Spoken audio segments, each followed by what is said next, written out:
Hello and welcome, my dear student. Welcome again to our YouTube platform that is Exam Hut. तो dear student, बेसब्री से इंतजार होना शुरू होगा आपको जब हमारी लत लगेगी। लेकिन बहरहाल मैं ये कहूंगा कि जो जो बच्चे हमारे साथ लाइव है, एक बार जो है शेयर को जरूर कर दीजिए, अपने फ्रेंड्स को अपने स्टेटस पे जरूर लगा दीजिए सेशन को, ताकि हम शुरू कर सके अपनी आज की क्लास जो है वो है अल्टरनेटिंग करंट पे। लास्ट लेक्चर मैंने दिया था, लेकिन कुछ जो है वो लेक्चर कंप्लीट भी नहीं हो पाया था, अनफॉर्चुनेटली वो डिलीट हो गया। लेकिन कुछ स्टूडेंट्स ने कहा कि ये लेक्चर फिर से बना दीजिए सर, तो मैं फिर से इस लेक्चर को तैयार कर रहा हूं।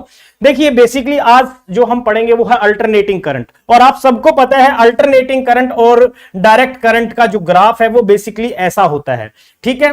और हम अगर ये कहें कि अल्टरनेटिंग करंट की इक्वेशन क्या होगी और मेनली डीसी करंट और अल्टरनेटिंग करंट में डिफरेंस क्या है, तो मैं एक बार रफली आपको बता देता हूं कि जो हमारा डायरेक्ट करंट है, डीसी करंट जिसको बोल रहे हैं, डीसी करंट जो है एक कांस्टेंट मैग्नीट्यूड करंट है, ठीक है। स्टडी करंट भी बोलते हैं, कांस्टेंट मैग्नीट्यूड करंट।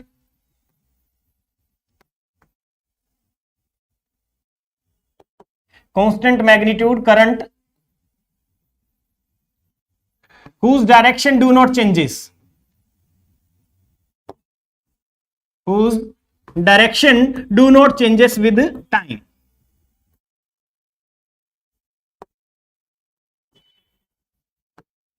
ठीक है, टाइम के साथ में इसकी डायरेक्शन चेंज नहीं होती है, इसकी फ्रीक्वेंसी 0 होती है, ये याद रखना है, ठीक है। बहुत बार जो है कईयों को ये कंफ्यूजन रहता है कि इसकी फ्रीक्वेंसी होगी क्या होगी, लेकिन इसकी फ्रीक्वेंसी कितनी होती है? 0 होती है। Can be stored, can be stored, इसको स्टोर किया जा सकता है। और can not be transfer to long distances, can not B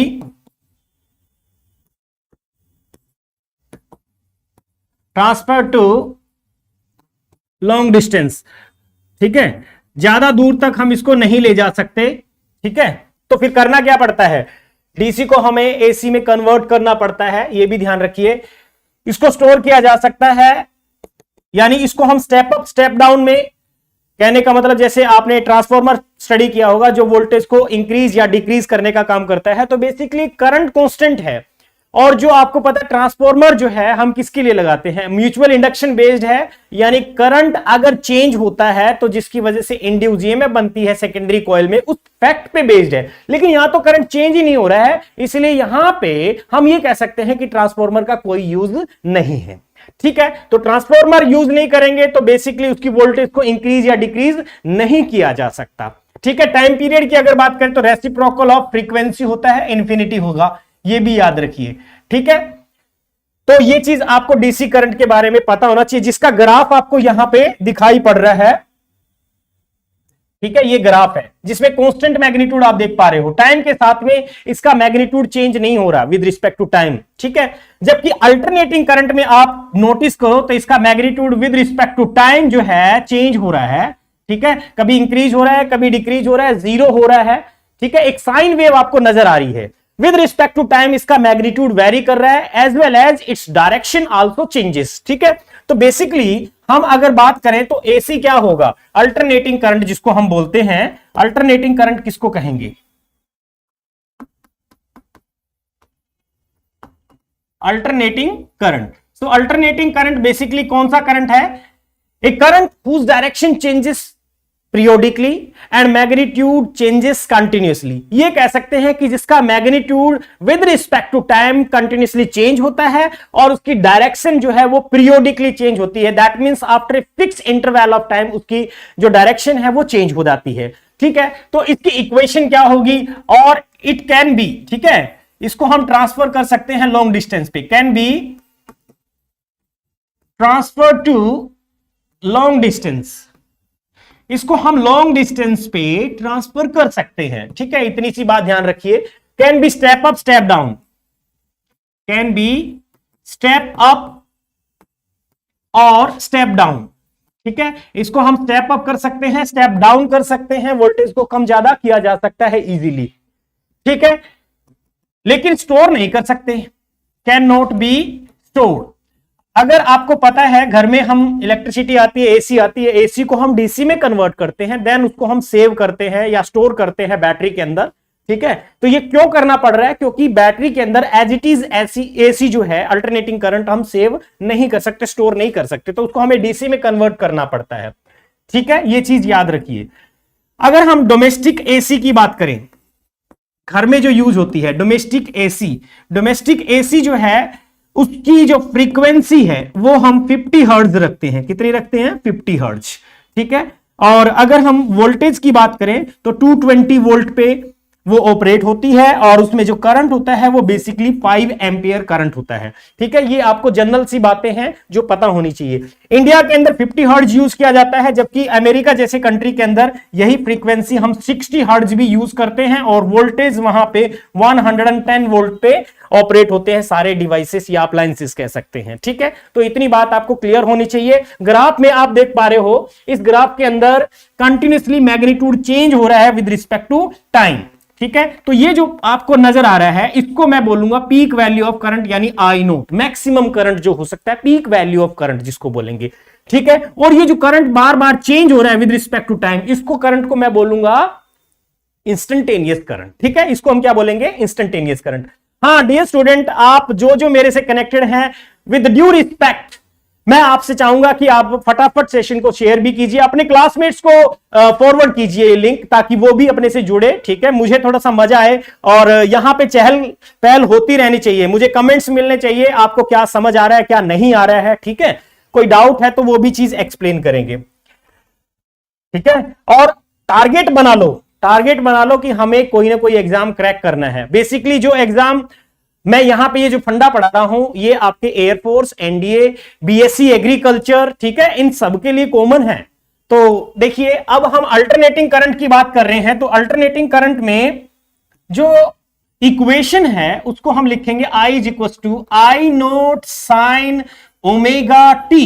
ठीक है, ये इक्वेशन है, इतनी सी इक्वेशन आपको ध्यान रखनी है। एक साइन वेव बन रही है इसलिए साइन फंक्शन आ रहा है यहां पे, और यहां पे जो आई है ये क्या रिप्रेजेंट कर रहा है? इसको हम बोलते हैं इंस्टेंटेनियस करंट।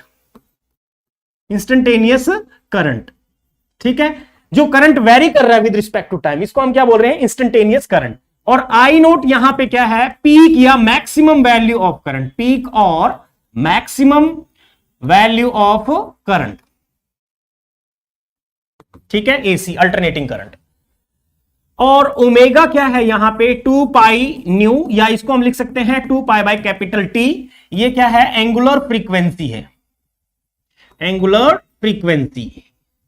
यस, ठीक है, इतनी सी बात समझ आ गई। टी टाइम है जिस टाइम पे हम जो बेसिकली इंस्टेंटेनियस करंट देख रहे हैं, इतनी बात हमें पता है।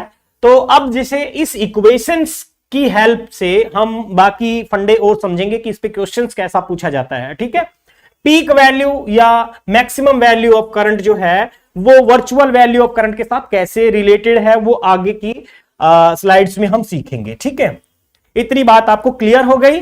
अभी देखिए, सबसे पहले हम बात करते हैं आई जो इक्वेशन मैंने लिखी थी इसी पे बेस्ड कोई क्वेश्चन हमें दे रखा है। Let's suppose 5 sine of 100 pi t plus pi by 3। ठीक है, ये कुछ ऐसे हमें क्वेश्चन दे रखा है और हमसे पूछा गया है, हमसे क्या पूछ रहा है कि पीक वैल्यू ऑफ करंट कितना होगा। ये पीक वैल्यू को रिप्रेजेंट कर रहा है, पीक वैल्यू ऑफ करंट कितना होगा। ठीक है, इसके साथ साथ ओमेगा पूछा है कितना होगा। ठीक है, फिर हमसे पूछा गया है कि फ्रीक्वेंसी कितना होगा, टाइम पीरियड कितना होगा, फेज डिफरेंस, इनिशियल फेज कितना है, ये हमसे पूछा गया है।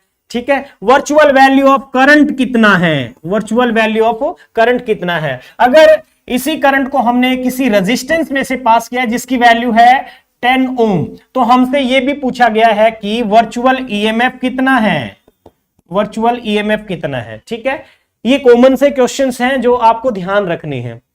अभी इस इक्वेशन को मैंने बेसिकली किसके साथ कंपेयर किया? जो हमारी स्टैंडर्ड इक्वेशन है I naught sine of omega t plus phi naught. ठीक है, इसके साथ कंपेयर किया। जब आप इसके साथ कंपेयर करोगे तो आपको साफ साफ नजर आ रहा है कि पाई नोट जो है वो यहां पे क्या है? पाई बाय 3 है, यानी पाई नोट हमारा किसके बराबर है? पाई बाय 3 के बराबर है। एक आंसर हमारा आ गया, यानी इनिशियल फेज जिसको बोलते हैं या इपोक बोलते हैं। ठीक है, अभी देखिए कंपेयर करते हैं तो आई नोट यहां कितना है 5 है। आई नोट यानी पीक वैल्यू ऑफ करंट वो है 5 एम्पियर, ये भी हमें मिल गया। इसके बाद टी के साथ में यहां पे क्या दिखाई दे रहा है आपको 100 पाई, तो ओमेगा जो है वो कितना है 100 पाई रेडियन पर सेकेंड, तो ओमेगा की वैल्यू भी पता चल गई। ठीक है, क्या क्या चीज पता चल गया, ओमेगा पता चल गया, पीक वैल्यू ऑफ करंट पता चल गया, इनिशियल फेज पता चल गया। ओमेगा ही क्या होता है, ओमेगा की वैल्यू है यहां पे 100 पाई और ओमेगा को हम लिख सकते हैं 2 पाई न्यू, तो pi will get cancel, nu is equals to आ जाएगा 50 हर्ट्ज, 50 हर्ट्ज। ठीक है, ये फ्रीक्वेंसी हुआ, फ्रीक्वेंसी पता है तो इसी का रेसिप्रोकल क्या होता है टाइम, तो t is equals to 1 upon nu 1 upon 50 second, ये टाइम पीरियड हो गया। ठीक है, इतनी बात समझ आ रही है? यस।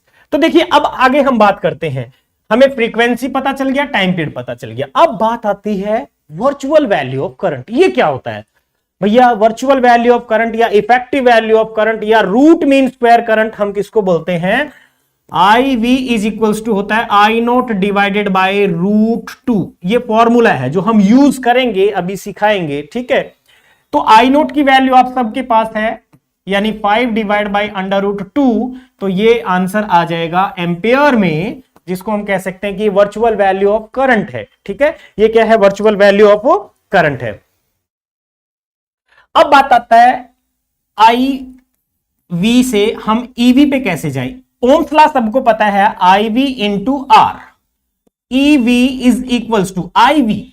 आई वी की वैल्यू अभी आपने कैलकुलेट की, कितना है पाई डिवाइड बाई √2, और आर की वैल्यू अगले ने दे रखी है 10 ओम, तो हम इसको 10 से मल्टीप्लाई करेंगे, ये कितना आ जाएगा 50 डिवाइड बाई √2 वोल्ट, ये वोल्ट हो गया। ठीक है, और अगर हमसे क्वेश्चन में पूछा होता कि पीक वैल्यू ऑफ ईएमएफ कितना है, तो ये भी निकाल सकते हैं। इसका फॉर्मूला क्या होता है, इसका फॉर्मूला क्या होता है, जैसे अभी लिखा था हमने करंट के लिए, वैसे ही कुछ होता है, peak value of EMF divided by √2, और ई नॉट यानी पीक वैल्यू ऑफ ईएमएफ कितना हो जाएगा, इसको लिखेंगे √2 इंटू ईवी, यानी वर्चुअल वैल्यू ऑफ ईएमएफ, और वो कितना है आपके सामने 50 डिवाइड बाई √2।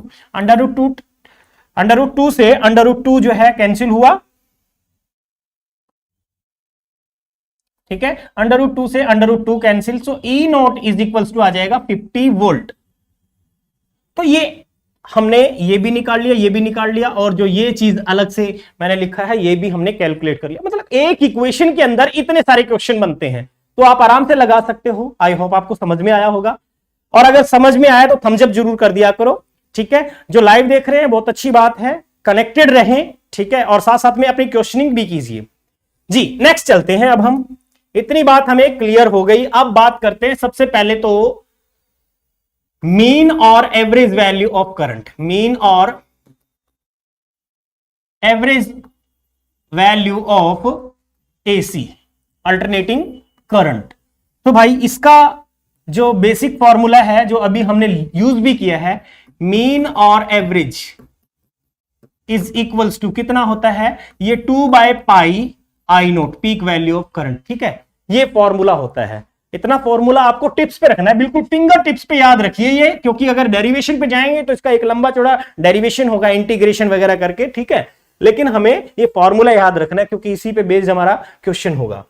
ठीक है, इतनी बात हमें क्लियर हो गई। अब बात करते हैं इसकी एग्जैक्ट वैल्यू, ये लिख सकते हैं, या फिर I mean is also equals to 0.637 of I naught. ठीक है, इतनी, ये पॉजिटिव पीक के लिए ली है। ये याद रखिए, मीन और एवरेज वैल्यू हम सिर्फ किसके लिए निकालते हैं, हाफ साइकिल के लिए, हाफ साइकिल ऑफ एसी के लिए निकालेंगे। अगर फुल साइकिल के लिए निकाला तो इसकी वैल्यू कितनी आ जाएगी, 0। इसलिए हम कभी भी फुल साइकिल के लिए इसको नहीं निकालते। ठीक है, ये याद रखना, यानी कंप्लीट साइकिल के लिए अगर इसकी वैल्यू निकालेंगे वो कितनी आएगी, 0 आएगी, क्योंकि ये अभी क्रस्ट के लिए आई है, ट्रफ के लिए यही वैल्यू हम लिखेंगे तो ये आएगा -0.637 आई नोट। ठीक है, माइनस का तो ऐड करोगे डिवाइड बाय 2 करेंगे तो 0 हो जाएगा। इसी चीज को आप ऐसे भी लिख सकते हो, I mean is equals to 63.7% of peak value of current, ये भी लिखा जा सकता है। ठीक है, यानी मीन करंट हम किसको बोल रहे हैं, जो पीक वैल्यू का 63.7% है उसको हम क्या बोल रहे हैं, मीन या एवरेज करंट। समझ आ गया। अब हम बात करते हैं नेक्स्ट, इसी के साथ इसी से मिलता जुलता टॉपिक है हमारा, जिसको हम बोल रहे हैं मीन और average value of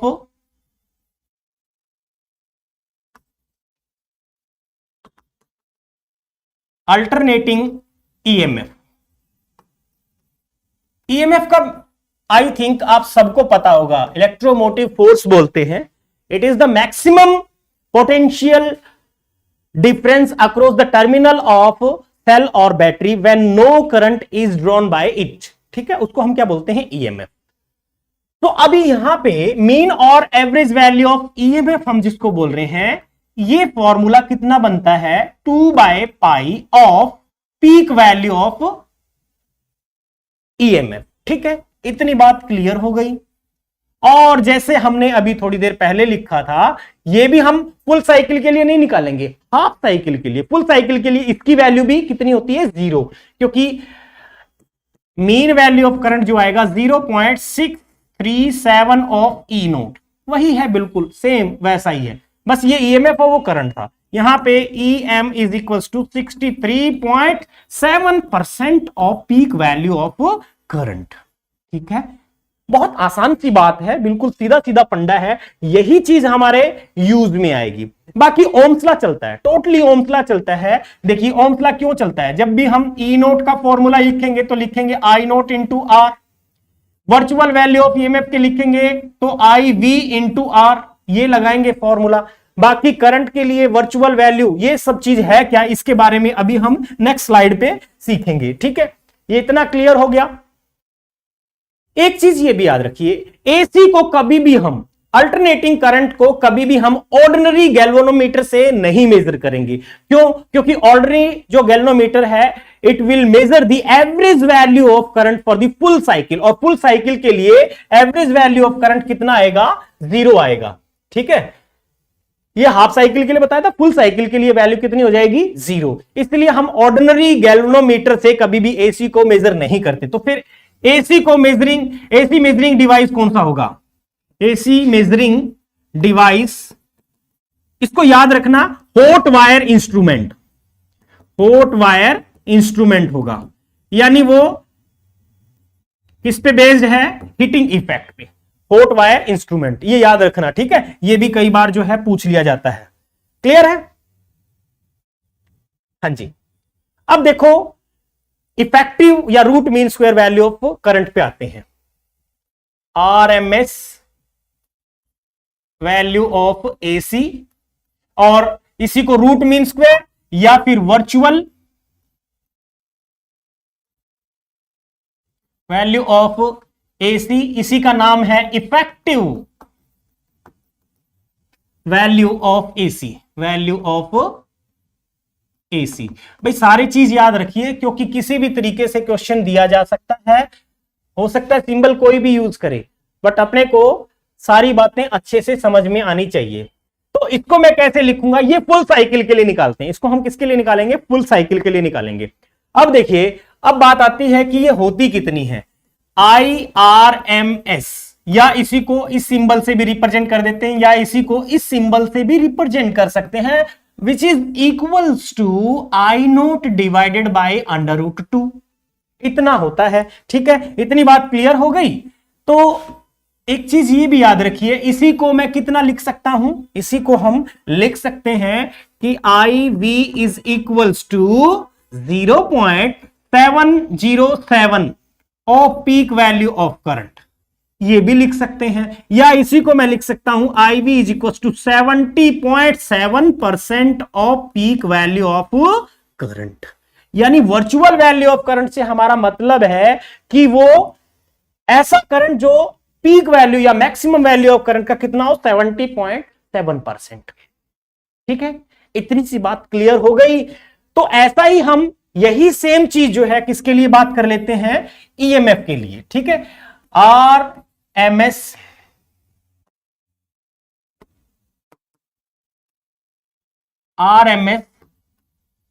value of alternating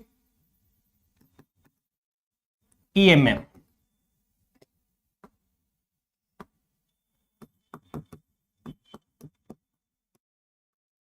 RMS value of alternating EMF same है फॉर्मूले जैसे मैंने आपको पहले ही कहा था। तो ये कितना आएगा, देखिए आई इसको ई आरएमएस या इसको ई वर्चुअल या इसको हम ई इफेक्टिव भी बोल सकते हैं, जिसको peak value of AC divide by √2 लिख सकते हैं। ठीक है, ये फॉर्मूला बन गया। ऐसा ही हम इसको क्या लिख सकते हैं, EV is equals to 0.707 of peak value of alternating EMF, या इसी को हम अभी जैसे करंट के लिए लिखा था 70.7% ऑफ ई नोट। ठीक है, इतनी बात समझ आ गई होगी। स्क्रीनशॉट लेते रहिए, ठीक है, शेयर करते रहिए मेरे मित्रों, मेरे दोस्तों। अगर आप मेरा हौसला बढ़ाओगे तो भाई देखो टीम है पूरी, आपके साथ है वो टीम। ये मत सोचिए कि हम लगे हुए हैं, आप भी लगे हुए हो, आप किसी न किसी एग्जाम की तैयारी कर रहे हो और हम आपके लिए वो प्लेटफॉर्म तैयार कर रहे हैं। तो आपको कनेक्ट रहना पड़ेगा, जुड़े रहना पड़ेगा हमारे साथ, तभी तो हम भी ग्रो करेंगे और आप भी ग्रो करेंगे। ठीक है, चलो जी आगे चलते हैं। ठीक है, अब देखिए बात करते हैं, ये इतनी बात हमें क्लियर हो गई, सारी चीज हमने इतनी बात हमने समझ ली। अब बात करते हैं एसी सर्किट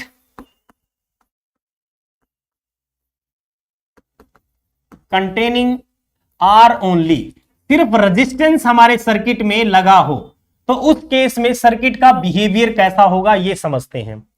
सर्किट का बिहेवियर समझने के लिए अप्लाइड ईएमएफ जो है, मान लो पहले मैं एक सर्किट बना देता हूं। ये सर्किट है जिसमें मैंने एक ईएमएफ सोर्स लगा दिया, ये रेजिस्टेंस लगाया, यहां अप्लाइड ईएमएफ है E naught sine of omega t. ठीक है, अप्लाइड ईएमएफ ये है। लेकिन जो करंट की इक्वेशन यहां पे आएगी, करंट की इक्वेशन कैसी आएगी, यहां चेक करेंगे तो करंट की इक्वेशन बिल्कुल कुछ इस जैसी ही आएगी, बिल्कुल इसके equivalent sine of omega t. ठीक है, फेज देखिए साइन फंक्शन है, यहां पे भी साइन फंक्शन, फेज यहां ओमेगा टी है, यहां पे भी ओमेगा टी है। तो ये चीज समझ आ गई कि यहां पे जो करंट है और ईएमएफ है both are in same phase. ठीक है,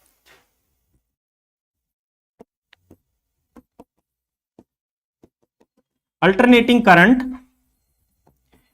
and alternating EMF are in same phase, same phase में है, या ये कहें कि उन दोनों के बीच में फेज डिफरेंस कितना है, 0। ठीक है, लिख सकते हैं phase difference between I and E is 0। ठीक है, जब AC circuit containing R only, resistance only हो, उस केस में इतनी सी बात ध्यान रखना है, मतलब सेम टाइम पे करंट और ईएमएफ मैक्सिमम होंगे, सेम टाइम पे 0 होंगे, सेम टाइम पे मिनिमम होंगे, इतनी बात आपको ध्यान रखनी है।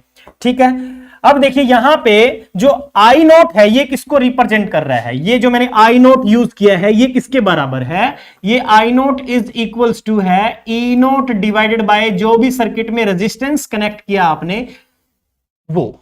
ठीक है, ये बात क्लियर हो गई। फेजर डायग्राम बनाते हैं, यहां पे फेजर भी बोल सकते हैं उसी को, phasor.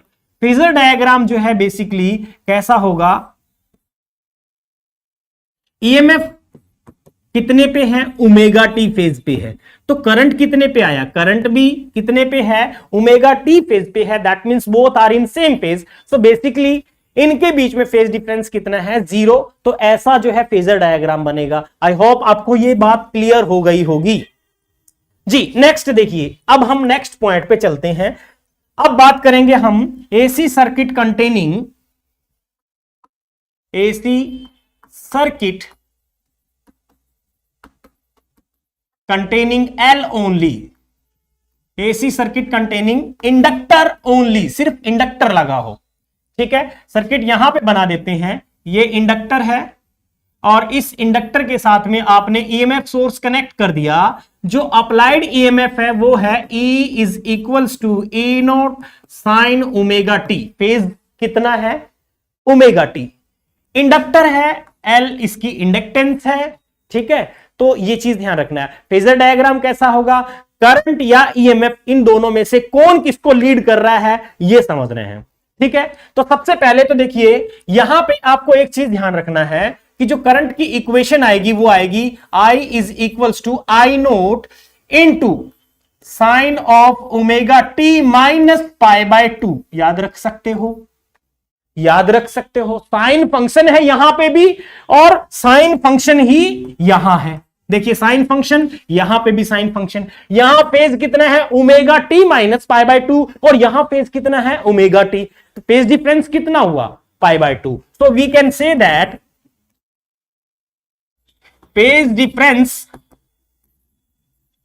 Between I and E, between I and E is pi by 2 या 90 डिग्री, ठीक है। कौन किसको लीड कर रहा है? कौन आगे है? ओमेगा टी में से माइनस पाई बाय 2 किया तो करंट पीछे चल रहा है। हम ये लिख सकते हैं alternating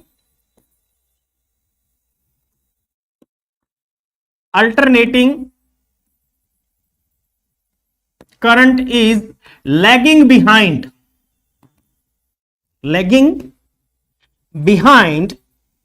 the EMF by pi by 2 phase.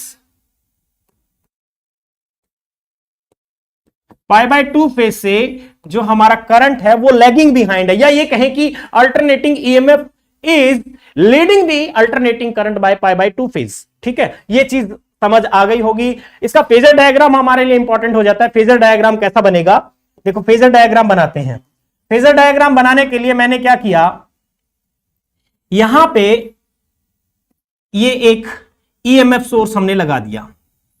ये है सॉरी ईएमएफ ई जिसको बोलेंगे जो ओमेगा टी पे चल रही है और करंट इससे पाई बाय 2 फेज से पीछे आया है। तो करंट की इक्वेशन इसके पीछे बनेगी, या इसको ऐसे बना लीजिए कि बिल्कुल एग्जैक्टली 90 डिग्री पे इसके साथ करंट है। यानी करंट जो है वो अगर हम देखें तो इससे कितना पीछे है? पाई बाय 2 फेज से पीछे चल रहा है, पीछे है पाई बाय 2 फेज से। सो आई होप आपको ये फंडा जो है क्लियर हुआ होगा। और अगर मैं करंट के लिए दूसरी इक्वेशन लिखूं तो देखो आपको पता है माइनस कॉमन लिया जा सकता है साइन के केस में। आपको यह पता है कि sine of minus theta can be written as minus of sine theta. तो यहां पे भी माइनस कॉमन लेकर के pi by 2 minus omega t हो जाएगा।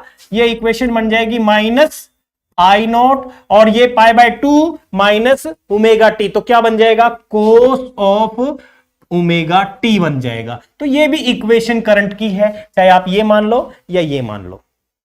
क्लियर है इतनी बात? यस।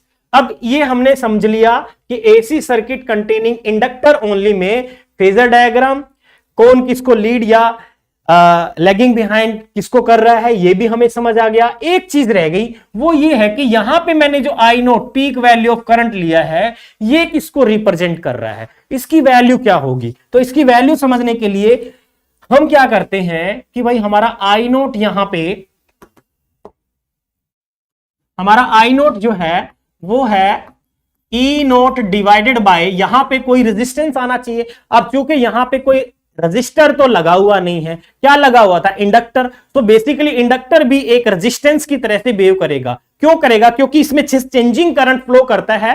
तो चेंजिंग करंट के चलते इस इंडक्टर के अंदर इंड्यूस ईएमएफ सेटअप हो जाती है। वो क्या करती है? अपोज करती है चेंज इन करंट को, ठीक है। तो वो भी एक रेजिस्टेंस है जिसको हम एक्स एल से रिप्रेजेंट करेंगे, या फिर हम लिख सकते हैं E naught divided by omega L, या फिर हम इसको लिख सकते हैं E naught divided by 2 pi nu L. ये फॉर्मूला है पीक वैल्यू ऑफ करंट का, किसके केस में, AC circuit containing inductor only में। ठीक है, यहां पे जो एक्सएल मैंने लिखा है, एक्सएल यहां पे ओमेगा एल को रिप्रेजेंट करता है, जिसकी वैल्यू है 2 पाई न्यू, या हम लिख सकते हैं, एक मिनट, 2 पाई न्यू एल।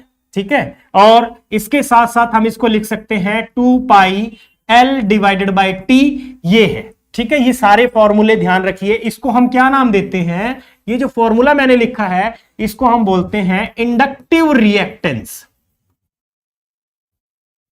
इसको हम बोलेंगे इंडक्टिव रिएक्टेंस। ठीक है, रिएक्टेंस।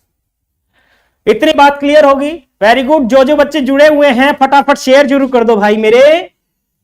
हाँ, और कौन कौन जुड़ा है अपना नाम भी एक बार लिख करके भेज दिया करो, ताकि आपका भी वेलकम हम कर सकें कि कम से कम आपने एक इतने बिजी शेड्यूल में से अपना टाइम निकाला है।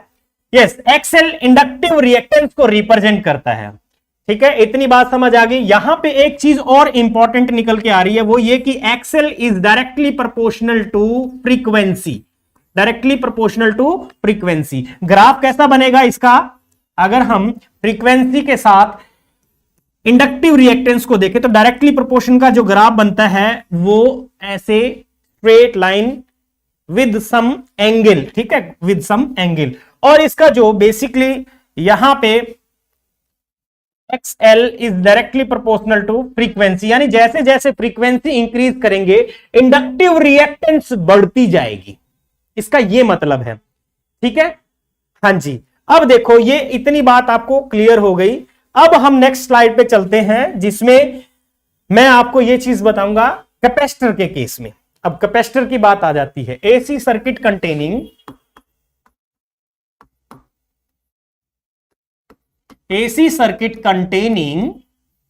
Capacitor only. सिर्फ कैपेसिटर लगा हो एसी सर्किट के अंदर, सिर्फ क्या लगा हो, कैपेसिटर।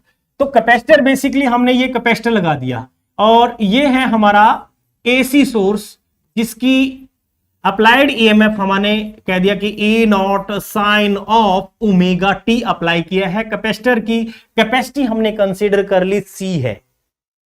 ओके, अब हम यहां पे अप्लाइड ईएमएफ को कंपेयर करेंगे किसके साथ, यहां जो करंट आएगा उसके साथ।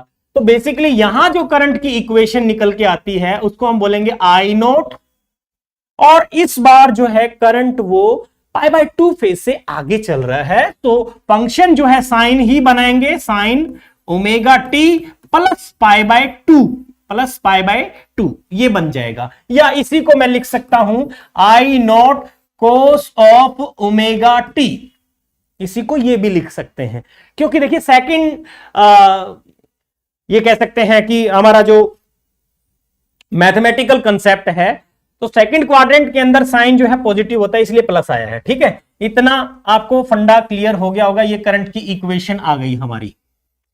इसमें आप देख रहे हो कि साइन फंक्शन है, यहां पे भी साइन फंक्शन है, फेज यहां ओमेगा टी है, लेकिन यहां कितना है, omega t plus pi by 2 है। तो कौन किसको लीड कर रहा है, बेसिकली आप खुद बता सकते हो। ठीक है, कौन किसको लीड कर रहा है। यस, यहां पे हम अगर बात करें तो बेसिकली हम ये लिख सकते हैं alternating current leading the EMF by pi by 2 phase। Pi by 2 phase से अल्टरनेटिंग करंट ईएमएफ को लीड कर रहा है, या ये कहें कि alternating EMF lagging behind the alternating current by pi by 2 phase. और एक चीज और यहां पे हमारे लिए इंपॉर्टेंट है कि आई नोट क्या है, फेजर डायग्राम क्या है। फेज डिफरेंस तो आपको पता चल गया करंट में और ईएमएफ में, यहां पे भी कितना है, पाई बाय 2 है, जैसे इंडक्टर के केस में था। लेकिन फेजर डायग्राम यहां अगर हम बनाएं तो फेजर डायग्राम मैं अगर इसका बनाता हूं तो किस टाइप का बनेगा, देखिए। ये मान लो अल्टरनेटिंग ईएमएफ है, कितने पे, ओमेगा टी फेज पे, और ईएमएफ से करंट पाई बाय 2 फेज से आगे चल रहा है। तो इस ईएमएफ से ठीक 90 डिग्री पे हम करंट के लिए इक्वेशन बना देंगे, या करंट के लिए हमारा फेजर डायग्राम बनाएंगे। और यहां पे नोटिस करने वाली बात जो है, ये कितना है फेज, पाई बाय 2 से आगे चल रहा है। करंट ईएमएफ से। आई थिंक आपको ये बात क्लियर हो गई होगी। अब देखिए यहां पे जो और चीज इंपॉर्टेंट है वो ये है कि peak value of current I note किसको रिप्रेजेंट कर रहा है, तो वो रिप्रेजेंट कर रहा है ई नोट डिवाइडेड बाई एक्ससी। वहां एक्सएल था, यहां एक्ससी है, और एक्ससी जो है किसको रिप्रेजेंट करता है, E naught divided by 1 upon omega C, या लिख सकते हैं E naught omega C, E naught omega C. ये फॉर्मूला बन जाएगा। ये सारे फॉर्मूले इंपॉर्टेंट है। या ये ऐसे भी लिख सकते हैं कि I naught is equals to E naught 2 pi nu into C, ये भी लिखा जा सकता है। इसी को आप लिख सकते हो E naught 2 pi C divided by T, ये भी लिख सकते हो। ठीक है, मैंने सिर्फ 2 पाई न्यू को हम क्या लिख सकते हैं, 1 बाई टी लिख सकते हैं। ये फॉर्मूले हैं, कोई भी फॉर्मूला आपको मिल सकता है। अब यहां पे जो एक्सी लिया है ये किसको रिप्रेजेंट कर रहा है, इसको समझते हैं। ठीक है, तो हमारा जो एक्सी है, एक्सी ये क्या है, जिसको मैं लिख रहा हूं 1 बाई ओमेगा सी, या लिख सकते हैं 1 अपॉन 2 पाई न्यू सी, या लिख सकते हैं capital T divide by 2 pi सी। ठीक है, ये क्या चीज है भाई, ये क्या चीज है, इसको हम बोल रहे हैं कैपेसिटिव रिएक्टेंस। इसको हम क्या बोल रहे हैं, कैपेसिटिव रिएक्टेंस। रिएक्टेंस जो हम बोल रहे हैं वर्ड, वो भी एक्चुअल में रेजिस्टेंस ही एक किस्म का ऑब्स्टिकल है। ठीक है, इसको भी हम ओम में ही मेजर करेंगे। ओके, अब यहां पे एक चीज नोटिस करने की है, XC is reciprocal of frequency, XC is reciprocal of frequency. So basically जो ग्राफ बनता है, ग्राफ कैसा बनेगा, फ्रीक्वेंसी के साथ में एक्सी का इफेक्ट क्या होगा, वो बनेगा रेसिप्रोकल वाला, ये वाला। ठीक है, that means XC is reciprocal of frequency. Got it जी। अब इतनी बात हमें समझ आ गई। एक चीज आपको नोटिस करनी है कि जो रिएक्टेंस वर्ड यूज कर रहे हैं, कैपेसिटिव रिएक्टेंस हो गया, इंडक्टिव रिएक्टेंस होगा, इसका रेसिप्रोकल क्या होता है, रेसिप्रोकल ऑफ रिएक्टेंस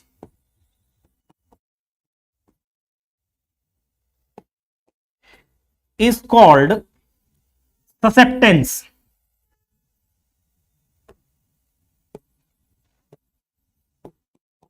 उसको हम क्या बोलेंगे, ससेप्टेंस। याद रखना ये चीज। और इसकी यूनिट क्या होती है ससेप्टेंस की, देखो रेजिस्टेंस का रेसिप्रोकल क्या होगा, महो या पर ओम जिसको हम कहेंगे। ठीक है, ये इसकी यूनिट होती है। इतनी बात समझ आ गई होगी जी। अब देखो आगे चलते हैं। अब ने क्या सीखा, तीनों चीज सीख ली। रजिस्टर के साथ में एसी सर्किट का बिहेवियर देख लिया, इंडक्टर के साथ, कैपेसिटर के साथ। अब बात करते हैं तीनों के साथ, यानी एसी सर्किट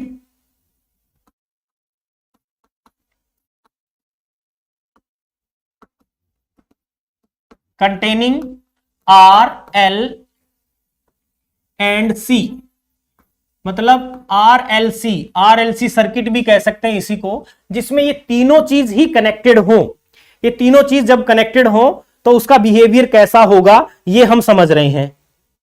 ठीक है जी। अब देखिए, अब बात करते हैं, इसका सर्किट बना लेते हैं। सबसे पहले तो देखो, एक रेजिस्टेंस लगा हुआ है, एक इंडक्टर लगा हुआ है, और एक लगा हुआ है कैपेसिटर। इसको मैंने कनेक्ट किया किससे, एसी सोर्स से। एसी सोर्स, अप्लाइड ईएमएफ मैंने ली ई नॉट साइन ओमेगा टी। ठीक है, ये है आर, ये है एल, और ये है सी।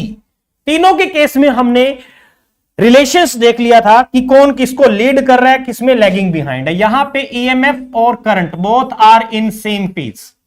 इंडक्टर के केस में हमने कहा था कि ईएमएफ जो है वो आगे है, ईएमएफ आगे है किससे, करंट से।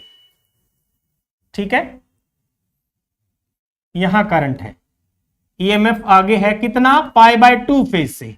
और इंडक्टर के बाद कैपेसिटर के केस में हमने स्टडी किया तो हमारा करंट आगे है किससे, ईएमएफ से। ये ईएमएफ है लेट्स सपोज, और इस बार करंट जो है वो आगे है कितना, π/2 फेज से।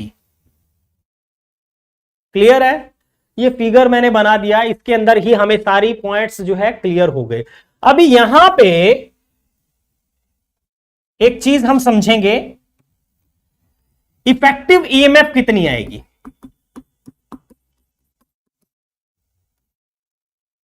इफेक्टिव ईएमएफ का जो फॉर्मूला होगा वो E is equals to EMF across resistance plus EL minus EC। EL और EC क्या है? EMF across inductor and EMF across capacitor या वोल्टेज ड्रॉप। ठीक है, ये फॉर्मूला जो है हमने बना लिया किसका? इफेक्टिव ईएमएफ का। जो इफेक्टिव ईएमएफ निकल के आ रही है बेटा। क्लियर है? सारी बात समझ आ गई। अब देखो, इसके बाद इंपीडेंस समझते हैं। एक इंपीडेंस भी वर्ड यूज करते होते हैं, इंपीडेंस। ध्यान से समझो, यहां से क्वेश्चन बनना होता है। जेड से रिप्रेजेंट करते हैं इंपीडेंस, जिसकी यूनिट है ओम। ठीक है, ये कितना होता है? ये होता है R² plus XL minus XC का होल स्क्वायर अंडर रूट। ठीक है, ये टर्म होता है इंपीडेंस। ठीक है, इसको हम क्या बोलेंगे? इंपीडेंस बोलेंगे। साथ साथ में नोट करते रहिए, बहुत ही इंपॉर्टेंट है। यहीं से आपके क्वेश्चंस जो है उठाए जाएंगे, फॉर्मूले जो मैं डायरेक्ट बता रहा हूं। Reciprocal of impedance,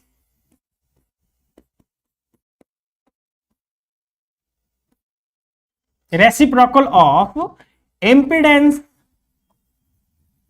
is called, उसको क्या कहेंगे? एडमिटेंस। Y से रिप्रेजेंट करते हैं। ठीक है, Y से रिप्रेजेंट करते हैं, एडमिटेंस बोलते हैं इसको। ठीक है,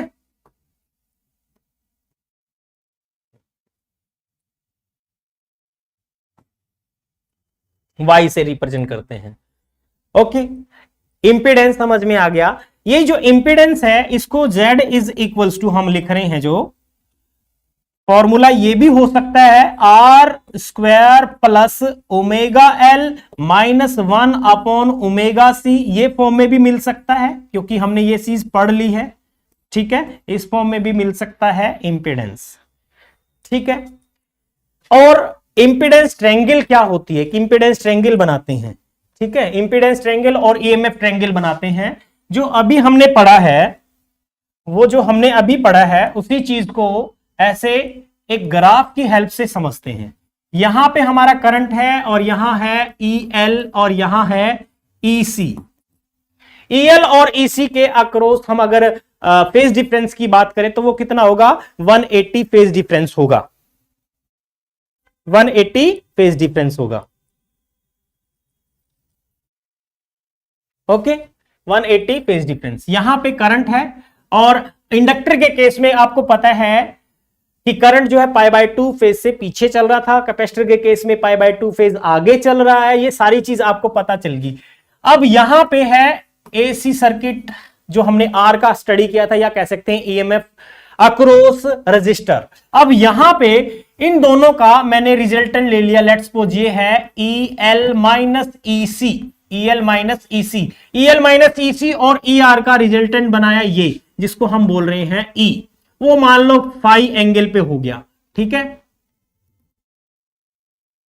फाई एंगल पे, इसको हम बोलेंगे EL माइनस EC। क्लियर है? ये है ER और ये है EL माइनस EC। यहां से टेंजेंट ऑफ फाई की वैल्यू भी हमें चाहिए होती है। टेंजेंट फाई या कोस फाई, इसको हम लिख सकते हैं कितना है? EL minus EC perpendicular over base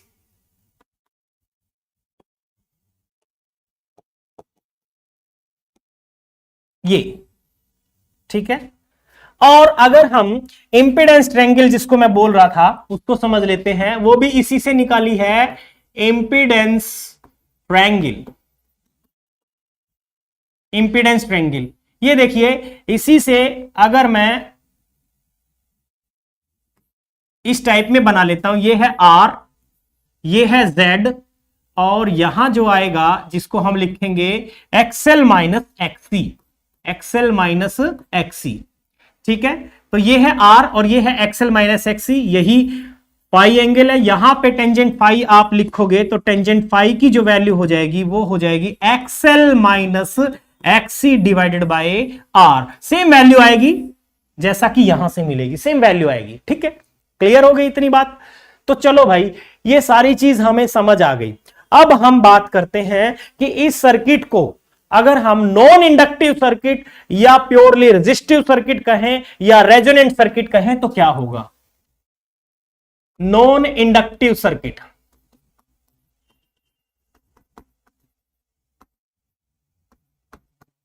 non inductive circuit, non inductive circuit क्या होता है जिसमें एक्सएल जो है हमारा एक्सी के इक्वल हो जाता है। ठीक है, उसको नॉन इंडक्टिव सर्किट कहेंगे। और बेसिकली उस केस में हम एक चीज और भी कह सकते हैं कि हमारा Z जो है, इंपीडेंस जो है वो किसके बराबर रह जाएगा, सिर्फ R के बराबर मिनिमम होगा। ठीक है, और जो करंट है वो मैक्सिमम होगा। करंट क्या होगा, मैक्सिमम होगा, क्योंकि इंपीडेंस कम है, कम से कम है, करंट होगा मैक्सिमम।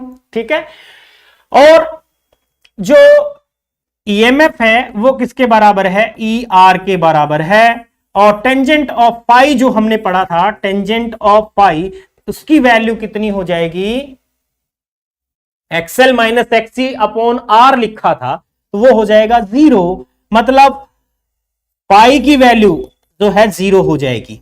ये चीज है समझने की, ये कॉमन सी चीज है। इंडक्टिव, नॉन इंडक्टिव सर्किट हमने इसको कहा। अब आता है प्योर रेजिस्टिव सर्किट। प्योर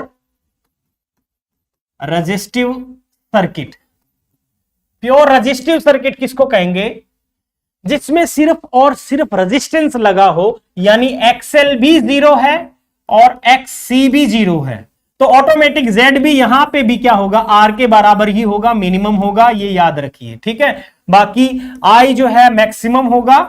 इन दोनों में डिफरेंस जो है मेजर वो क्या है कि इसमें एक्सएल और एक्ससी इंडिविजुअली 0 नहीं था, ना तो एक्सएल 0 था और ना ही एक्ससी 0 था, लेकिन इन दोनों की वैल्यू इक्वल है। और इंपीडेंस के फॉर्मूले में जब वैल्यू रखेंगे तो Z is equal to R आता है। ठीक है, बाकी सारे फीचर्स जो है सेम है। टेंजेंट ऑफ पाई हम लेंगे तो यहां पे भी 0 आएगा, यानी पाई की वैल्यू यहां पे भी 0 होगी। ये सारी चीज आई थिंक आपको ये समझ में आ गया होगा। ठीक है, ये नॉन इंडक्टिव या प्योर रेजिस्टिव सर्किट का कंसेप्ट हो गया, फंडा हो गया। एक चीज और आपको, जो रेजोनेंट सर्किट की मैं बात कर रहा था, ठीक है, LCR resonant circuit, LCR resonant circuit,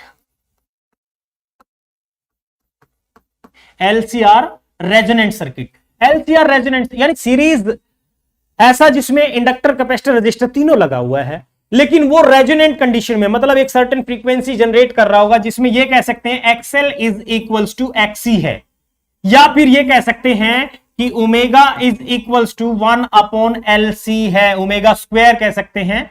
ठीक है, या फिर इसको आप ओमेगा स्क्वायर हटाते हो तो इसका अंडर रूट हो जाएगा। ठीक है, इसको थोड़ा अच्छे से लिख देते हैं, 1 upon under root L C, ये एंगुलर फ्रीक्वेंसी होगी। और फ्रीक्वेंसी की बात करें तो रेजोनेंट फ्रीक्वेंसी जो होगी वो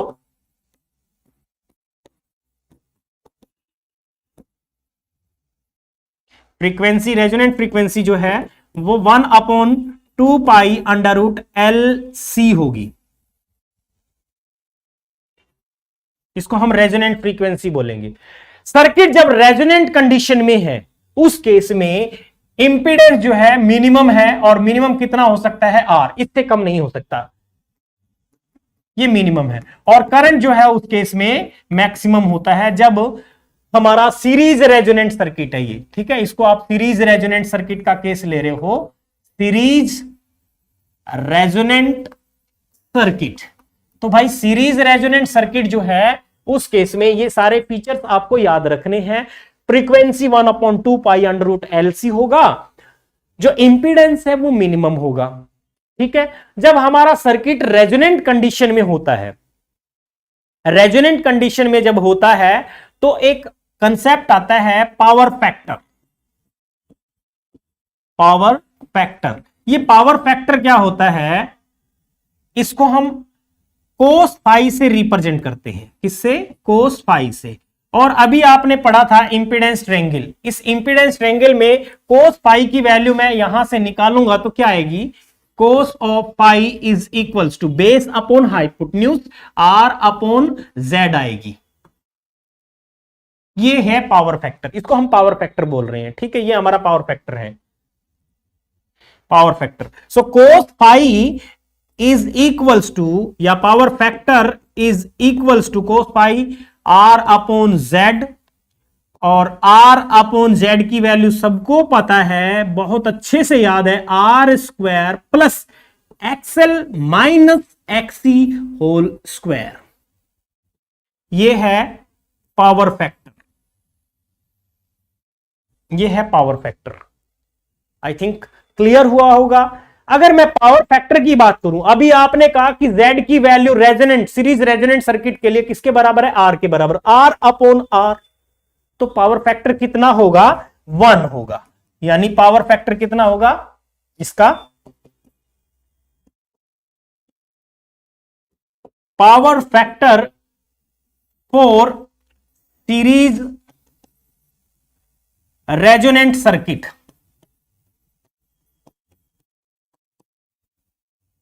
इज 1। ये इंपॉर्टेंट है। कितना होता है? 1। ये भी पूछ लिया जाता है। ठीक है, साथ साथ में नोट करते रहिए, स्क्रीनशॉट ले लीजिए। ठीक है, इतनी बात आपको समझ आ गई है। अब हम आगे चलते हैं। देखो भैया, जो चीज पढ़ा रहे हैं, मेहनत कर रहे हैं, वो आप लोगों के लिए। प्रॉब्लम क्या है कि हम मोबाइल लेकर के बैठ तो जाते हैं, लेकिन थोड़ी सी देर में व्हाट्सएप का मैसेज हमें कहेगा कि भाई इधर आ जा थोड़ा। ठीक है, वो आपको साइड में ले जाता है, उसके बाद आप फिर डिस्कनेक्ट हो जाते हो, पढ़ नहीं पाओगे। लेकिन अपने आप के ऊपर थोड़ा सा कंट्रोल कीजिए। पढ़ने के लिए देखिए, आपको थोड़ा इन्वायरमेंट क्रिएट करना पड़ेगा। ठीक है, बंदिशें लगानी पड़ेगी, बंदिशें अपने आप से लगानी पड़ेगी। कोई और नहीं मेहनत करेगा आपके लिए, कोई और आपके लिए रात भर नहीं जागेगा, आपको ही जगना पड़ेगा। पढ़ने के लिए आपको मेहनत करनी पड़ेगी। ठीक है, तो भाई देखो, ये सब चीज जो है, एक किसी भी तरीके से समझ लीजिए कि अपने आप को मोटिवेटेड रखिए, तैयारी तभी हो पाएगी। अगर आपके अंदर मोटिवेशन की कमी है तो भैया, एक छोटी सी बात है, मैं आपसे बार बार कह रहा हूं, शेयर कीजिए, शेयर कीजिए, लिंक को शेयर कीजिए। आप शेयर कर देते हो, ओपन करते नहीं हो, खुद नहीं ओपन करते, क्योंकि आपके लिए जरूरी है, लेकिन आप ही ओपन नहीं कर रहे हो। मेरे लिए कोई अनपढ़ व्यक्ति इस लिंक को ओपन करके अगर बैठा भी होगा तो वो बेचारे के लिए क्या काम का? आपके काम का है, आप नहीं पढ़ रहे हो। ठीक है, थोड़ा सा इंटरेस्ट लो, मेहनत करो। जिस दिन एग्जाम कोई क्रैक कर लोगे तो आपको याद आएंगी कि आपने जो तकलीफें झेली थी वो सारी बिल्कुल फूल के माफिक लगेगी। ठीक है, चलो वापिस आ जाते हैं। देखिए, हमने पावर फैक्टर वगैरह समझ लिया। अब बात आती है average power.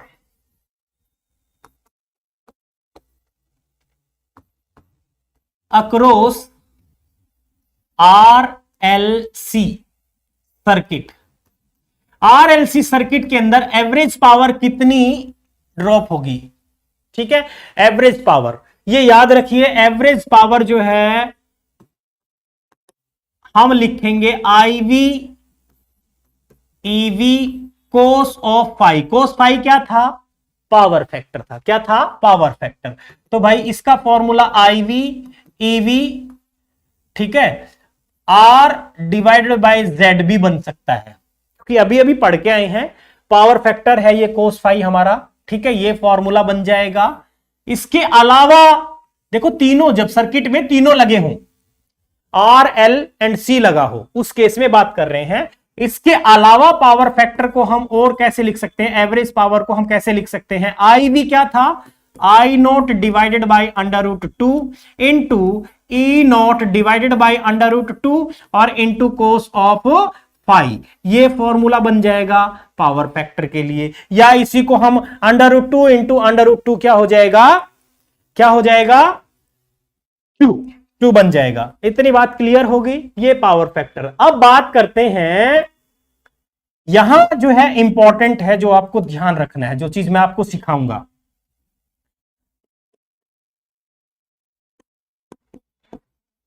Average power, across AC circuit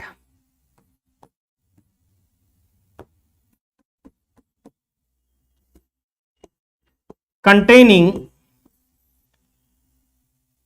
L और C only, या तो L लगा हो या C लगा हो सर्किट में, सिर्फ इंडक्टर लगा हो या फिर कैपेसिटर, तो उस केस में एवरेज पावर कितनी होगी? याद कीजिए पाई उस केस में फेज डिफरेंस करंट के बीच में और ईएमएफ में कितना था? यस, याद करो। अभी थोड़ी देर पहले मैंने सिखाया था कि जब हम AC circuit containing inductor only study किया था तो करंट में और ईएमएफ में फेज डिफरेंस था π/2। AC circuit containing capacitor only हमने स्टडी किया था तो वहां पे भी करंट और ईएमएफ में फेज डिफरेंस कितना था? π/2। तो यहां पे cos ऑफ π/2 हम यूज करेंगे तो पावर, एवरेज पावर जो आ जाएगी वो कितनी हो जाएगी? cos π/2 था, cos π/2 कितना होता है? 0, 0 से मल्टीप्लाई करेंगे तो कितना आ जाएगा? 0। ये याद रखिए, ठीक है, because cos of π/2 is equals to 0 होता है, ठीक है। और ये π/2 ही मैंने क्यों लिया? आप सबको पता है कि AC circuit containing inductor only, AC circuit containing capacitor only, इसमें फेज डिफरेंस करंट और ईएमएफ के बीच में कितना था? π/2, ठीक है। इसलिए π/2 cos π/2 की वैल्यू 0 होती है तो एवरेज पावर कितना आ जाएगा? 0 आ जाएगा, ठीक है। ये बात समझ में आ गई। लेकिन अगर हम बात कर रहे हैं हमारे एसी सर्किट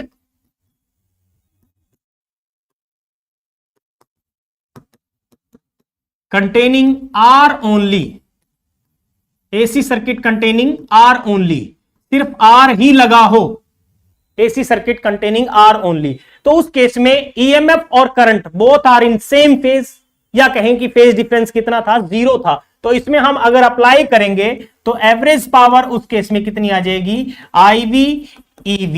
कोस 0 कितना होता है? 1। यहां पे कोस 0 जो है 1 होता है, या इसको लिख सकते हैं I0 divide by √2 E0 divide by 2 √2, ठीक है। ये फॉर्मूला बन जाएगा एवरेज पावर का, ठीक है। इतनी बात क्लियर हो गई? Yes, thank you Sahil, thank you, बहुत दिनों के बाद आपका कमेंट मिला है, थैंक यू कनेक्ट होने के लिए। देखिए एवरेज पावर का जो फॉर्मूला यहां पे हमने लिखा है इसको मैं simply I0 E0 divide by 2 भी लिख सकता हूं। क्यों लिखा? Because cos of 0 is equals to क्या होता है? 1 होता है, ये इसीलिए। तो ये सारी चीज आपको रिमाइंड करके रखनी है, ठीक है। इतना सब फंडा क्लियर हो गया। अब देखिए नेक्स्ट पॉइंट पे चलते हैं। नेक्स्ट पॉइंट जो मैंने आपको बताया था, अगर एसी सर्किट सिर्फ और सिर्फ जिसमें इंडक्टर और रजिस्टर हो, AC circuit containing L and R, या LR सर्किट भी बोल सकते हैं, LR सर्किट भी बोल सकते हैं इसको। LR सर्किट अगर है तो उस केस में आपको ईएमएफ कितना बनेगा? ये बनेगा ER square plus EL square, बस इतना सा, क्योंकि यहां पे कैपेसिटर तो है ही नहीं ना, तो ये ईएमएफ का फॉर्मूला बनेगा। और इंपीडेंस के लिए क्या बनेगा? R square plus omega L square, ये बन जाएगा। इसी को हम चाहें तो ये भी लिख सकते हैं R square plus 4 pi square new square into L square, ये भी लिख सकते हैं। क्यों लिखा? क्योंकि ओमेगा की वैल्यू 2 पाई न्यू होती है, ठीक है, और उसका पूरे का स्क्वायर भी है तो ये फॉर्मूला बन जाएगा, ठीक है। न्यू को हम 1/t लिख सकते हैं, तो 4 pi square divide by T square into L square भी लिखा जा सकता है, मतलब इस फॉर्म में भी मिल सकता है कहीं ना कहीं ऑप्शन, ठीक है, ये ध्यान रखिए। और इसमें पावर फैक्टर कितना होगा? पावर फैक्टर, अब पावर फैक्टर हम यहां नहीं निकालेंगे क्योंकि हमें नहीं पता होगा आर, और क्योंकि दोनों का हमें एवरेज वगैरह बनाना पड़ेगा, ठीक है, ये चीज ध्यान रखिए। और इसी तरीके से मैंने कहा कि AC circuit containing capacitor and register, ठीक है, कैपेसिटर और रजिस्टर अगर कनेक्टेड हो एसी सर्किट में तो उस केस में ईएमएफ को हम लिखेंगे ई आर स्क्वायर प्लस ई सी स्क्वायर, तो ईएमएफ तो बनेगी ये, क्लियर है। और इंपीडेंस इस केस में कितना बनेगा, जिसको हम लिख सकते हैं आर स्क्वायर प्लस, यहां पे क्या लिखेंगे, क्योंकि आपको पता है, देखिए यहां पे EL स्क्वायर, तो EL स्क्वायर यानी ओमेगा L था, एक्सएल का स्क्वायर आता ना यहां पे, इस जगह पे मैंने जो लिखा है ये formula Z is equals to actual में आर स्क्वायर प्लस में एक्सएल स्क्वायर बनता है, यही चीज था। यहां पे क्या बनेगा, आर स्क्वायर प्लस में एक्सी स्क्वायर अंडर रूट, ये बनेगा। या फिर मैं इसी को लिख सकता हूं भैया, आर स्क्वायर प्लस एक्सी जो है कितना बनेगा, एक्सी को हम लिख सकते हैं 1 by omega square C square, ये लिख सकते हैं इसका अंडर रूट, ठीक है। बाकी आप इसको 2 पाई न्यू लिख करके 2 पाई बाय कैपिटल टी लिख करके बाकी और फॉर्मूले भी बना सकते हैं। तो ये बेसिक फॉर्मूले हो गए किसके लिए, AC circuit containing inductor only, AC circuit containing capacitor only, या उनका कॉम्बिनेशन हो, तो हमने ये सारी चीज सीख ली।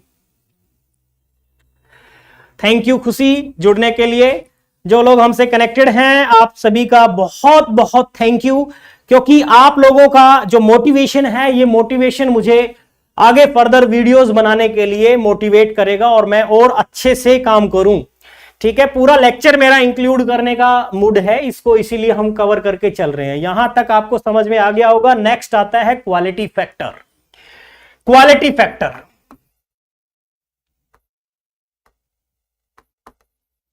क्वालिटी फैक्टर, या इसको हम सिंपली क्या बोल देते हैं, क्यू फैक्टर भी बोल देते हैं, क्यू फैक्टर। क्यू फैक्टर या क्वालिटी फैक्टर, ये क्या होता है, पहली बात तो ये देखो, ये यूनिटलेस डायमेंशनलेस है, unitless and dimensionless, okay, unitless and dimensionless है।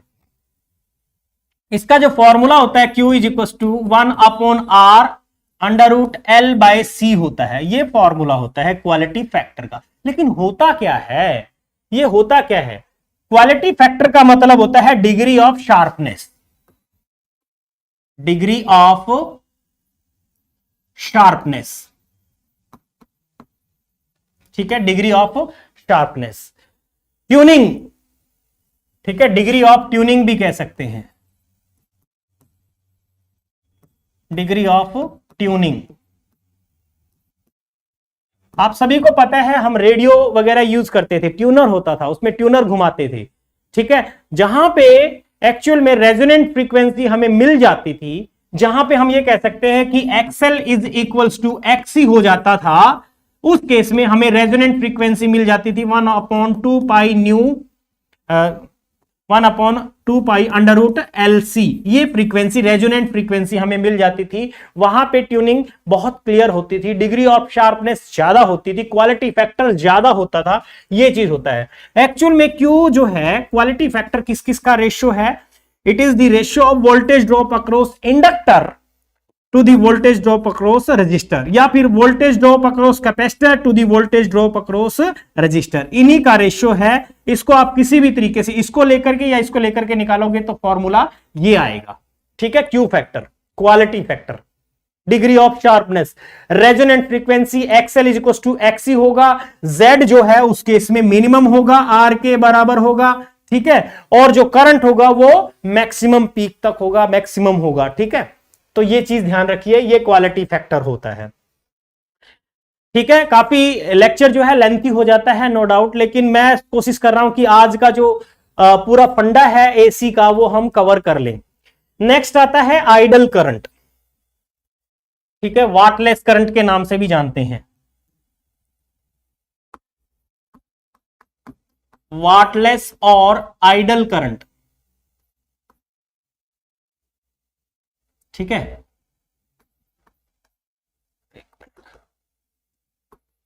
वाटलेस और आइडल करंट, ये कौन सा करंट है, देखिए बेसिकली आपने देखा AC circuit containing inductor only, AC circuit containing capacitor only में एवरेज पावर कितना था, 0 था, क्यों था? क्योंकि वहां पे phase difference between alternating current and EMF कितना होता है? π/2 होता है। cos π/2 की वैल्यू 0 होने से वहां पे एवरेज पावर कितनी जा रही थी? 0। सो बेसिकली आइडल करंट क्या है, वॉटलेस करंट क्या है? ये वो करंट को हम बोल रहे हैं जो किसी इंडक्टर के अंदर से जब हम पास करेंगे और वो कोई पावर ये कह सकते हैं डेसिपेट ना करता हो, ठीक है, कोई पावर डेसिपेट ना करता हो, उसको हम आइडल करंट या वॉटलेस करंट बोलते हैं, ठीक है। ये किस केस में है? इंडक्टर के केस में, ठीक है। तो ये मुझे ज्यादा डिटेल में बताने की जरूरत नहीं है। अभी हम सीधे सीधे कहां चलते हैं? ट्रांसफॉर्मर पे चलते हैं, ठीक है। सीधे सीधे हम चलते हैं ट्रांसफॉर्मर पे, जो बहुत ही इंपॉर्टेंट है हमारे लिए, जहां से बेसिक बहुत सारे क्वेश्चंस उठाए जाते हैं। ट्रांसफॉर्मर, ट्रांसफॉर्मर हम किसको बोल रहे हैं भैया? Transformer, transformer is a device, transformer is a device which is used to step up or step down the voltage। Voltage को स्टेप अप या स्टेप डाउन करने का काम करता है। कैसे करता है? इसमें एक चीज ये समझनी है हमें, कैसे करता है इसको हम समझेंगे। सबसे पहले देखिए, जब मैं ये बोल रहा हूं कि ट्रांसफॉर्मर, तो यहां पे एक ऐसा डिवाइस जो वोल्टेज करंट को चेंज करता है, ठीक है, वोल्टेज या करंट को क्या करता हो? चेंज करता हो। Power constant, power and frequency remains constant, ये याद रखना। पावर और फ्रीक्वेंसी जो है वो क्या रहती है? कांस्टेंट रहती है। Input power is equals to output power होती है। पावर को हम क्या लिखते हैं? VI। पावर को हम क्या लिखते हैं? VI। यानी प्राइमरी कॉइल होगी, सेकेंडरी कॉइल होगी। जैसे मान लिया मैं यहां पे एक छोटा सा ट्रांसफॉर्मर बनाते हैं, ठीक है, ये ट्रांसफॉर्मर की कॉइल है।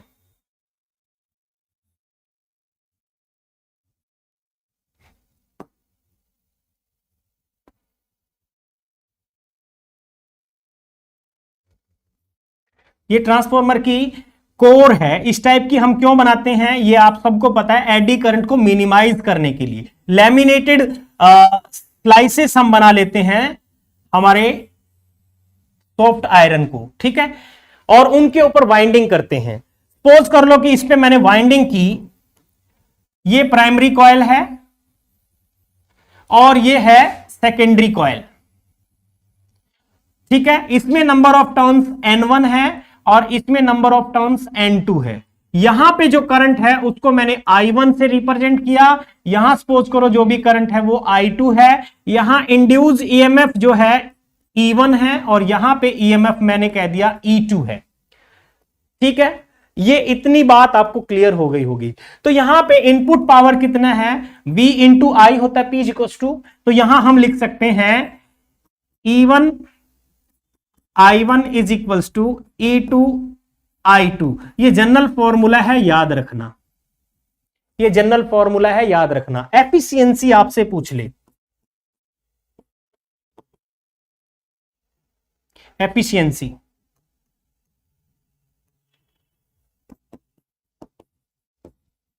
नीटा is equals to output power divide by input power. या हम इनको यहां जो रेशियो मैंने लिखा है E2 I2 divided by E1 I1 लिख सकते हैं, और परसेंटेज में निकालना है तो मल्टीप्लाई बाय 100 ये भी कर सकते हैं, ठीक है। ये जनरल फॉर्मूला आपको याद रखना है। ट्रांसफॉर्मर क्या करता है? वोल्टेज को स्टेप अप कर रहा है। स्टेप अप का मतलब वोल्टेज को इंक्रीज करना, करंट को डिक्रीज करना।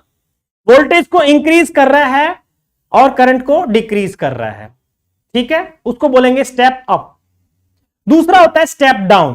स्टेप डाउन का क्या काम है? जो वोल्टेज को डिक्रीज करेगा और करंट को इंक्रीज करेगा। स्टेप अप ट्रांसफॉर्मर बेसिकली कहां पे लगा होता है? सब स्टेशंस पे लगा होता है, जहां से वोल्टेज या करंट जो है सप्लाई किया जाता है अपने घरों को। वहां पे वोल्टेज को इंक्रीज कर दिया जाता है, स्टेप अप कर दिया जाता है, क्योंकि आपको पता है बहुत लंबा पाथ उसको जो है ट्रेवल करना है कंडक्टर के अंदर से, तो वोल्टेज ड्रॉप होगी, तो इसीलिए वोल्टेज को 220 वोल्ट से इंक्रीज कर देते हैं।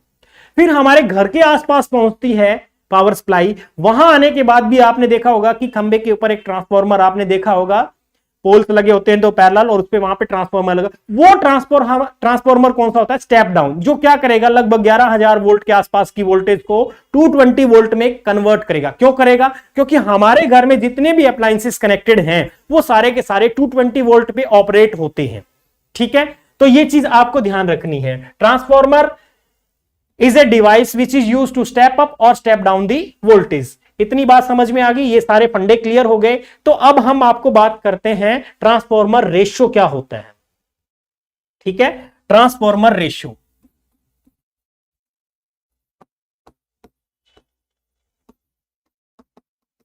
ट्रांसफार्मर रेशियो को हम के से रिप्रेजेंट करते हैं।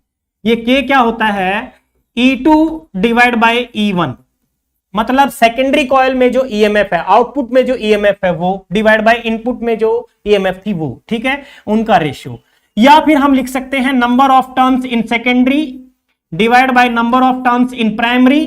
या फिर हम करंट को लिख सकते हैं यहां I1 डिवाइड बाय I2। ये देखो अपोजिट है, रेसिप्रोकल है करंट के साथ में। ईएमएफ और नंबर ऑफ टर्न्स जो है सेकेंडरी के हैं और नीचे क्या है? प्राइमरी के हैं। लेकिन करंट प्राइमरी वाला ऊपर है और सेकेंडरी वाला नीचे है। इसको हम ट्रांसफार्मर रेशियो बोलते हैं। क्या बोलते हैं? Transformer ratio. अब ये ट्रांसफार्मर रेशियो डिसाइड करेगा कि स्टेप अप है या स्टेप डाउन ट्रांसफार्मर।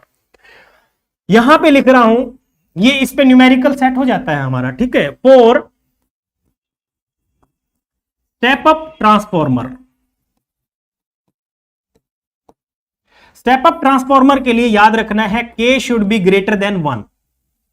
याद रहेगा, ट्रांसफार्मर रेशियो की वैल्यू 1 से ज्यादा होनी चाहिए, या लिखेंगे E2 is greater than E1, या number of turns in secondary coil must be greater than number of turns in primary coil. ऐसे ट्रांसफार्मर को हम क्या बोलेंगे? Step up transformer.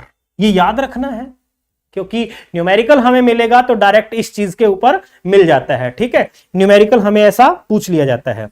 अभी इसी तरीके से मैं यहां लिख देता हूं for step down transformer, step down transformer. Step down transformer के लिए ये के की वैल्यू जो है क्या रहेगी? के की वैल्यू लेस देन 1 रहेगी, या लिखेंगे E2 is less than E1, या लिख सकते हैं number of turns in secondary is less than number of turns in primary. इसको बोलेंगे step down transformer.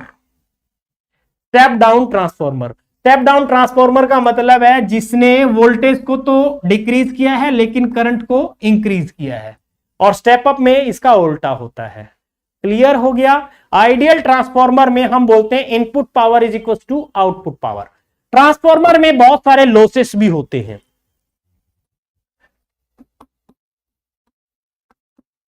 Transformer losses,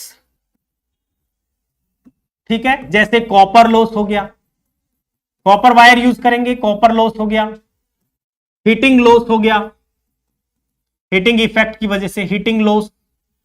ठीक है, थर्ड है eddy current loss, eddy current loss. ठीक है, इसके अलावा हमिंग लॉस,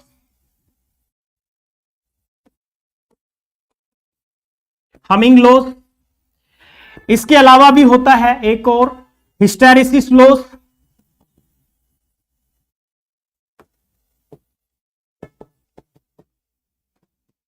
ठीक है, हिस्टैरिसीस लॉस यानी जो सॉफ्ट आयरन है, बेसिकली सॉफ्ट आयरन के ऊपर हमने वाइंडिंग कर रखी है, बार बार वो मैग्नेटाइज डीमैग्नेटाइज होगा, उसके मैग्नेटाइज या डीमैग्नेटाइज होने से एनर्जी का लॉस होता है जिसको हम हिस्टैरिसीस लॉस बोलते हैं। एक हमिंग लॉस यहां पे अलग सा दिख रहा है आपको। ये हमिंग लॉस क्या है? आपने देखा होगा ट्रांसफार्मर के पास से जब गुजरते हैं तो एक सर्टेन टाइप की साउंड आपको सुनने को मिलेगी, वो साउंड हमिंग लॉस है, क्योंकि हमारा मकसद वहां पे साउंड प्रोड्यूस करना नहीं है। वो साउंड लॉस जो है उसी को हम हमिंग लॉस बोल रहे हैं। तो बेसिकली ऐसे कुछ टाइप के लॉसेस हैं जो ट्रांसफार्मर में होते ही होते हैं। ठीक है, जो हमारी बेसिकली पावर को क्या करता है? लॉस करता है। ये था हमारा ट्रांसफार्मर। एक वर्ड और आता है एलसी ऑसिलेटर। एलसी ऑसिलेशन कह सकते हैं, एलसी ऑसिलेटर। ठीक है, एलसी ऑसिलेटर जो है इसका काम है किसको कन्वर्ट, इसको एलसी ऑसिलेटर को हम हमारा काम ये कह सकते हैं कि डीसी को एसी में कन्वर्ट करना, डीसी को एसी में कन्वर्ट करना। बेसिक प्रिंसिपल क्या है? अच्छा, बेसिक प्रिंसिपल आपसे ट्रांसफॉर्मर से भी पूछ सकता है। इसका जो प्रिंसिपल है, इसका प्रिंसिपल क्या होता है, यहां लिख देते हैं, इसका प्रिंसिपल भी पूछ सकता है आपसे। तो प्रिंसिपल क्या है? Mutual induction, mutual induction. ठीक है, म्यूचुअल इंडक्शन बेस्ड है। ठीक है जी, हाँ। एलसी ऑसिलेशन का जो प्रिंसिपल है वो क्या है?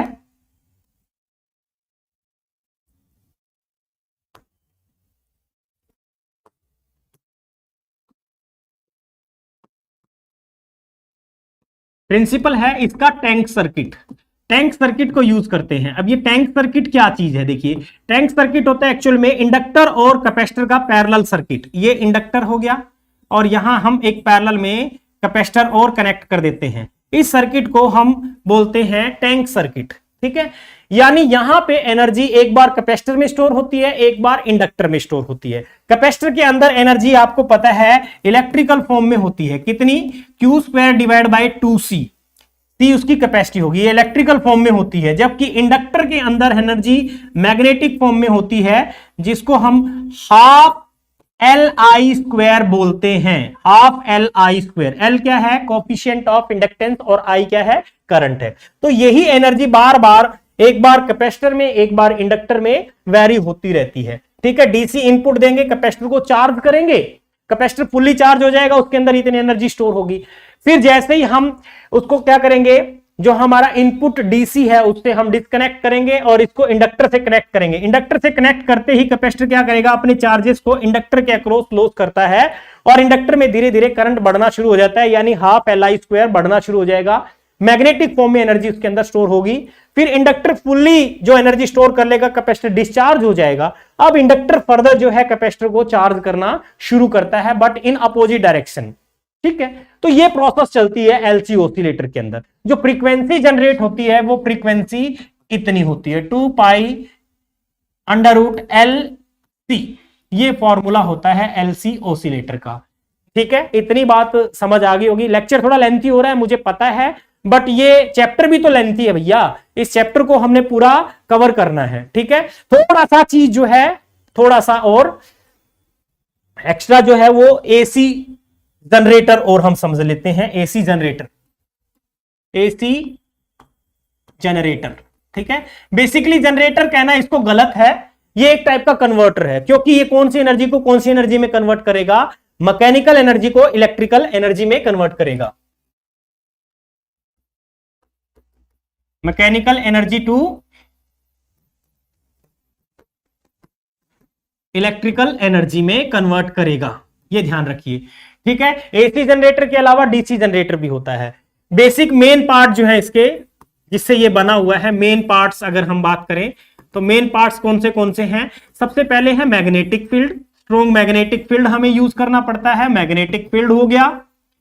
इसके अलावा हम आर्मेचर रखेंगे, एक आर्मेचर। आर्मेचर क्या होता है? जो हमने कॉइल बनाई है, सॉफ्ट आयरन के ऊपर हमने वायर जो वाउंड करते हैं, उसी को हम क्या बोलते हैं? आर्मेचर। ठीक है, तीसरा हो गया स्लिप रिंग्स, स्लिप रिंग्स। ठीक है, स्लिप रिंग तो एसी के लिए, एसी के लिए हम स्लिप रिंग यूज करते हैं। एक वर्ड आता है स्प्लिट रिंग। ठीक है, ये डीसी जनरेटर के लिए यूज करते हैं, याद रखना। मतलब इसमें एक ही रिंग के दो हिस्से बना देते हैं, ये दो हिस्से, इसमें दो रिंग अलग अलग होते हैं। ठीक है, यहां हमारी कोशिश क्या रहती है? करंट जो है वो कंटिन्यूसली चेंज हो, यहां पे करंट को कांस्टेंट रखना है, उसकी डायरेक्शन चेंज ना हो। चौथा जो पॉइंट है जिसको हम क्या बोलते हैं? Carbon brush. ठीक है, कार्बन ब्रशेस। ठीक है, ये बेसिकली किससे बना होता है? ग्रेफाइट से बना होता है। किससे बना होता है? ग्रेफाइट। ग्रेफाइट ही क्यों यूज किया? ग्रेफाइट इसलिए यूज किया क्योंकि एक अच्छा लुब्रिकेंट है और कंडक्टर भी है। दो प्रॉपर्टी है इसकी खास जो यहां यूज करने लायक बना देती है इसको। इतनी बात समझ आ रही होगी। तो भैया ये था एसी जनरेटर का मेन पार्ट। बेसिक प्रिंसिपल क्या है वो भी समझिए। बेसिक प्रिंसिपल, तो इसका जो प्रिंसिपल है वो है इलेक्ट्रोमैग्नेटिक इंडक्शन। इलेक्ट्रोमैग्नेटिक इंडक्शन, ये इलेक्ट्रोमैग्नेटिक इंडक्शन बेस्ड है, यानी EMI बेस्ड है। फ्लेमिंग का कौन सा रूल लगेगा? फ्लेमिंग का कौन सा रूल लगेगा?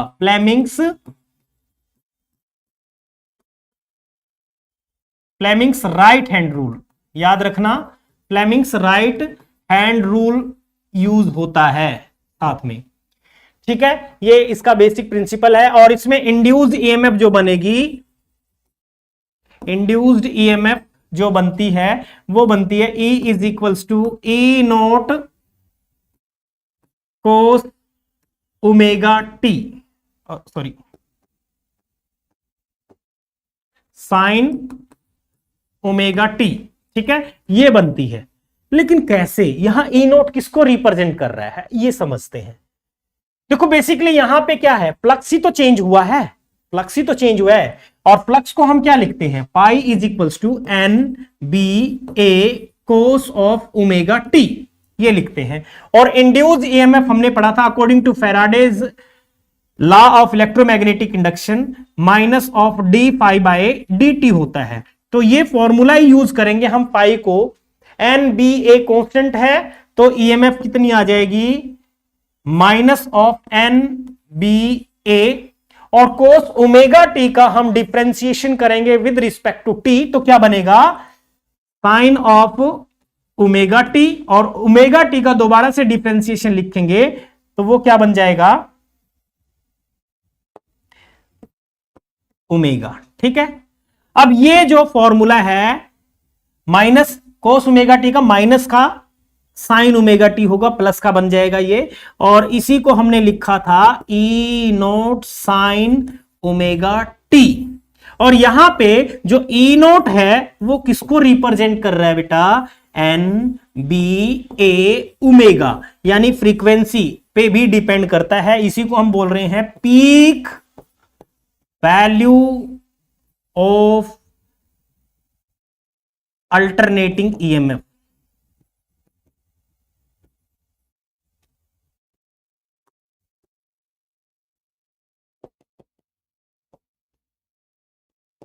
ठीक है, ये होता है एसी। और यहां पे मतलब हमारा एसी जनरेटर, यहां से न्यूमेरिकल उठा लेते हैं।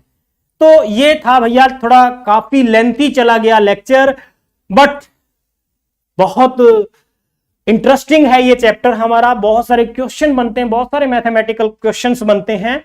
इतनी स्लाइड्स हमने भर दी है, लगभग 26, ठीक है। सारा का सारा जो खेल था बहुत ही इंपॉर्टेंट था। सारे के सारे फॉर्मूले हमने एक बार समराइज कर लिए, और नेक्स्ट लेक्चर में आप लोगों के लिए इन्हीं फॉर्मूले पे बेस्ड MCQ सेशन लेके आएंगे, जिसमें आपके बेसिकली टारगेट करेंगे एयरफोर्स NDA को। तो जो सबसे इंपॉर्टेंट है वो ये कि एग्जाम हट को अभी तक आपने सब्सक्राइब नहीं किया है तो क्या वेट कर रहे हो? सब्सक्राइब कीजिए, आपका चैनल है ये, इसको प्रमोट करना आपका काम है। कंटिन्यूअसली क्लास चलती है, शाम को 6 बजे इंग्लिश लगती है, उसके बाद फिजिक्स लगती है, उसके बाद मैथमेटिक्स लगता है, जिसमें हम बहुत अच्छे अच्छे कंसेप्ट के साथ MCQs आप लोगों को करवा रहे हैं, टारगेट करके एयरफोर्स और NDA को। इसके अलावा हमने इस एग्जाम हट प्लेटफॉर्म के ऊपर आपको 6 to 10 तक का और 6 to 12 तक का सारा कंटेंट हम डालेंगे। एक ऐप हमने, जिसका लिंक आप लोगों को डिस्क्रिप्शन में मिल जाएगा, एग्जाम हट नाम से ही है, उसको भी आप डाउनलोड करके रखें। जल्दी ही हम उसके ऊपर भी कोर्स अपलोड करेंगे। और अपने साथी मित्रों को अपने इस YouTube चैनल के बारे में बताओ, ये आपकी ड्यूटी है। तो उम्मीद करता हूं कि आप हमारे साथ ऐसे ही जुड़े रहेंगे और इसी तरीके से मेहनत करते रहोगे। इसी उम्मीद के साथ थैंक यू, जय हिंद, शुभ रात्रि।